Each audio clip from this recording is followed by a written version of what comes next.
So, my promotion. It almost turned me into a professional hermit. The story starts, like most of my modern-day disasters, with an email that felt less like an invitation and more like a social landmine. This was the question just spiraling in my head. I'm staring at the team's Diwali party invitation, and it's staring right back at me. It felt less like an invite and more like some pop quiz I was about to fail. You know? Should I go? Can I go? What does a manager even do at a team party? Just stand in the corner and evaluate everyone's teamwork over samosas? So, my strategy was simple, elegant, and sourced directly from the internet's finest corporate wisdom.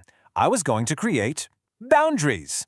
I started skipping our usual cricket matches. I ate lunch alone in my office like a character in some sad indie film, and for the party, I sent that classic non-committal RSVP. I'll try to make it. Which we all know is corporate speak for absolutely not, but I want credit for thinking about it. And just like that, my carefully constructed wall of professionalism gets its first crack. The word man. Man, it just hit differently now. It wasn't boss. It wasn't Arjun. It was this ghost from 3 weeks ago when we were peers. It was just a tiny word carrying a massive accusation. And so began the construction of my Great Wall of Awkward. So the night of the party, I'm in my office, literally 20 meters away, pretending to be busy, but really just refreshing Instagram. I'm watching their celebration through my phone, and I feel like I'm the main exhibit in a human terrarium labeled Awkward New Manager. And then I saw it. The group photo. It was a perfect portrait of my new management style. Effective, professional, and totally isolating.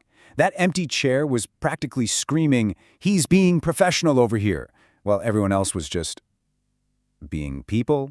It was a masterpiece of social self-sabotage. Karthik, he totally found the bug in my new management software.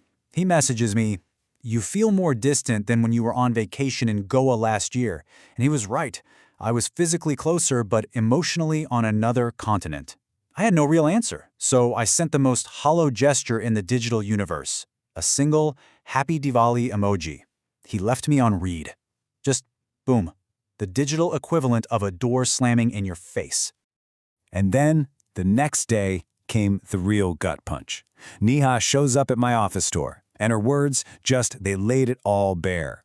See, from their side, this wasn't professional distance. No, it was just plain rejection. I thought I was building a boundary, they thought I was building a kingdom where they were no longer welcome.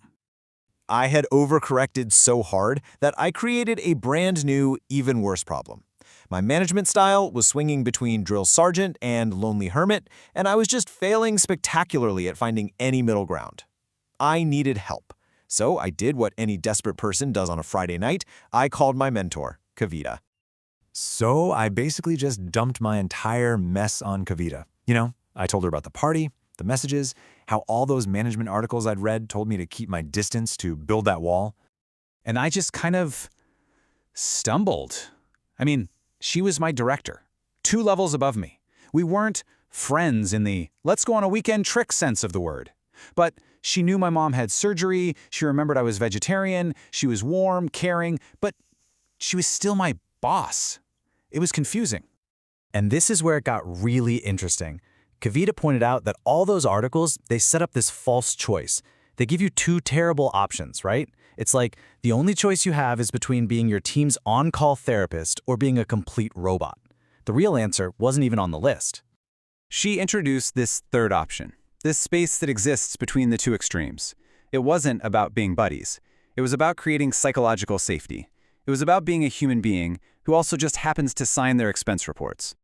And this chart just illustrates the difference perfectly. See, with professional closeness, you acknowledge the power dynamic exists. You can celebrate Diwali together, sure, but you don't integrate your entire social lives. You can care about someone's life without getting completely entangled in it.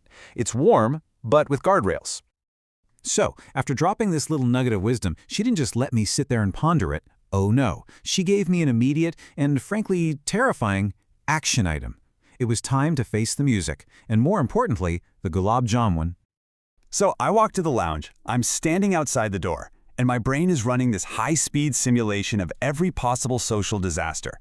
My heart was pounding like I was about to defuse a bomb filled entirely with awkwardness. My first thought was simple. This is going to be incredibly awkward. A brilliant and utterly unhelpful observation. My brain is just excellent at those. Then my second thought hit me, and it was, bizarrely comforting. They already knew me, the pre-manager me, the me who gets way too competitive during sprint planning. They knew I wasn't some corporate demigod. I was just Arjun. And that was my final thought, the only one that actually mattered. I took a deep breath and pushed the door open. I walked in and offered my apology, wrapped in a joke, and there was this moment of silence that lasted for what felt like a geological epic. Then the tension just shattered, and they pulled up that empty chair for me. The next week wasn't about some grand gesture. It was about undoing all the weirdness with small intentional acts.